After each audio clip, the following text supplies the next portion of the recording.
Okay, Max Keiser, finishing up.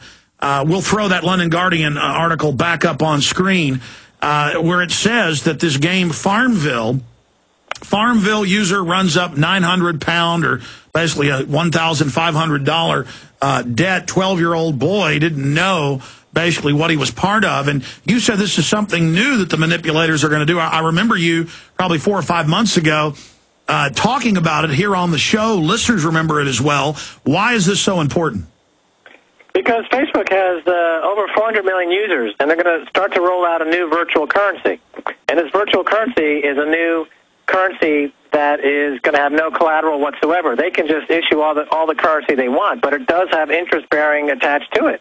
So you'll be looking at your account, you'll say, here's 10,000 more Facebook dollars, and you'll start spending it, and you'll start playing with it on Farmville, or you'll start interacting on these various virtual platforms, and at the end of the month, you'll say, well, the interest on your virtual currency is due. You owe us $20, real money. And I'm looking at a story that you posted on your site on March 20 called, it says, the German central bank admits that credit is created out of thin air. This is on Infowars.com. It says that, talks about most people think that banks lend solely on deposits, but in fact, the German central bank admits that they lend without any deposits at all. That's the definition of a virtual currency. They just lend, they have no deposits. Now, Facebook, which has 400 million users, soon to have 500 million users, are going to just lend virtual currency to people with an interest attached to it. They're going to be interacting with it, and at the end of the month, they'll owe real dollars interest, which, of course, if they can't pay it, then it kicks up to the federal government, then they start to garnish your pay, then they start to try to get the cash from you, and you're right back at that casino gulag that I've talked about so many times. Well, let's go one further. I remember when I was in college and had absolutely no money, literally 2, 3, 4 credit cards a week were coming to me. And now that I have decent credit and I'm not in debt that much, I don't get but a few credit cards a year sent to me in the mail. So they send you credit cards backed up with nothing, 20, 30% interest, and literally make you a debt slave. That's what we're dealing with here. Yeah, exactly. You're dealing with the same thing, except it's more insidious than that, because because online, it's in a game environment. And here's another story you should look at. It's on the Financial Times. It's called Games Prey on Your Mind by Christopher Caldwell. It talks about how these environments, like on Facebook and other places, are designed by behavioral economists and casino operators to get you addicted, as you would in any casino. So it's not even economics at this point. It's just predatory lending by casino operators using these virtual currencies. It's a great story. It talks about in detail this new trend of applying behavioral economics and psychology to get people hooked on these virtual games and to just keep drawing down on virtual dollars, which means that they have to pay back in real money on the interest on those dollars. And let's be clear, that's what the New World Order is, and they define themselves this way now. It's global private central banks who are Ponzi scheme operators, but instead of the Ponzi scheme going bust and they've got to hightail with the money, now they take over your society after each bust that they create, and everything is literally like a Matrix-like system where you take the game Second Life and others with tens of millions of users. They're spending 10, 20 hours a day in some cases. In fact, I've read articles of people dying after 3, 4 days playing these games, not even getting up from their chair, and they're spending real money. A couple was raising a virtual child on an online game. They were in the video parlor for 12 hours. They neglected their real child who died of starvation. And so when we talk about not being able to wake the public up, that they're under mind control, now they admit what we already knew over a decade ago, propaganda placement. The corporations call it behavior placement, where the government and corporations are paying for ads that brainwash us inside of the television program. So when you're talking to your neighbor and you can't get through to them about real issues, it's because they're literally under mind control. Economically speaking, what banks know and what politicians know is that everybody will take free loans. And it goes back to the days when General Motors Acceptance Corporation, or GMAC, figured out that they could lend money to people to buy cars, and that's how they became number one over Ford Motor. And that's why GMAC became much bigger to Ford Motor. The lending to buy cars than the actual car manufacturing. That's why they allowed cars manufacturers to go to Japan, because they made more money on lending and not on car manufacture.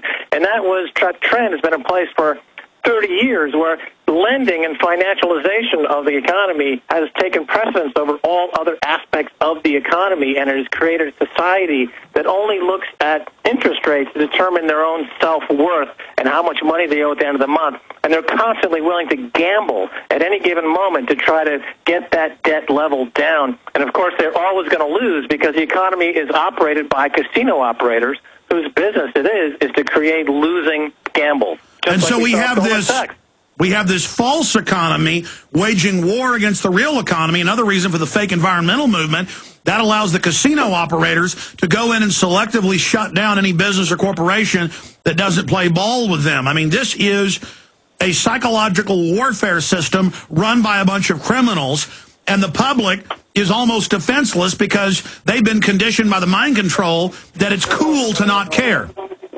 Well, because these technology, because these games and currencies are attached to basic technologies like the use of a phone or other basic utilities like electricity, it's unavoidable, or like television. And so people come into contact with this, whether they like it or not. They are forced to come into contact with this, and they're forced to become hooked on this. So it's just like a ghetto environment. People in the ghetto get hooked on drugs because it's all around them. And this new gulag casino ghetto of virtual currencies preys on the fact that people are unable to escape from this digital casino gulag envelopment of their lives by bankers and technologists and virtual currency lenders. And now doctors are all over the place saying the 3D televisions literally put people into a dream state, even more than regular TV, and that it's causing seizures, it's causing people to pass out, it's causing mental illness, and all of television is about to convert to 3D. We are being inserted into this mental illness. Well, that's just part and parcel of a trend, which is to negate the reality of real world, the natural forces of reality, and to accept a digital reality as being real. And that's what's so fantastic about this volcano in Iceland, is that it's forcing people to understand that there is a real world, that there is an Earth that can do things that will change people's lives. And for this reason, this volcano in Iceland is quite important for people to understand that it's not a digital event, it's not a Hollywood event. This is an actual volcano affecting the actual planet Earth that we live in.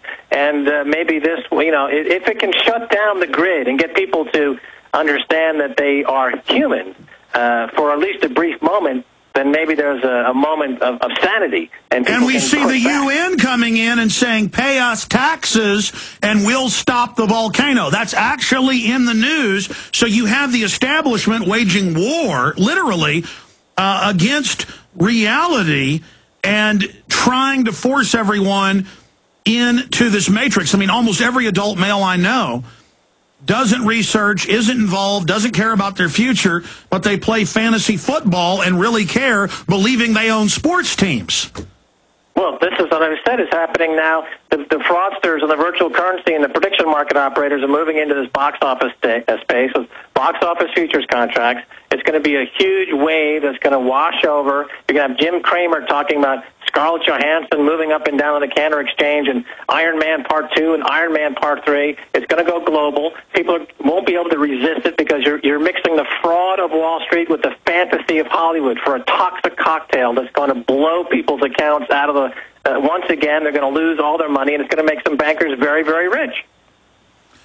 Literally, we are being inserted into a matrix right now. This is how it's happening. We're being sucked into the computers, sucked into the television, sucked into the false reality so fast. Now, let's get into gold, because I want to get into gold and then back into the civil indictment of Goldman Sachs and where you think that's going and what's being charged there. Your specific view, is this a red herring, a slap on the wrist, or is this the beginning of something new? Because we know Goldman Sachs literally runs the government along with J.P. Morgan and others. So what does Max Keiser think is going on here, or what's your intel?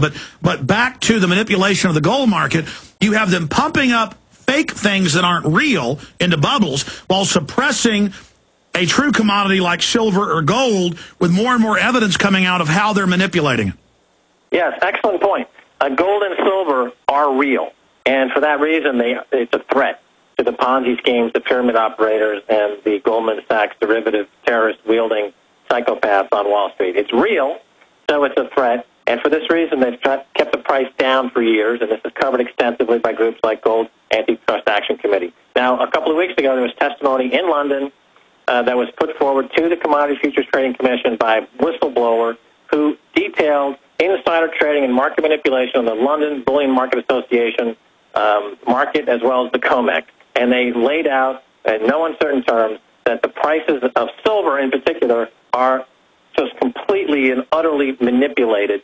And the CFTC now has this irrefutable evidence before them. They haven't acted on it yet. I wouldn't expect them to act on it. But essentially, the goal here is to keep the price of gold and silver low.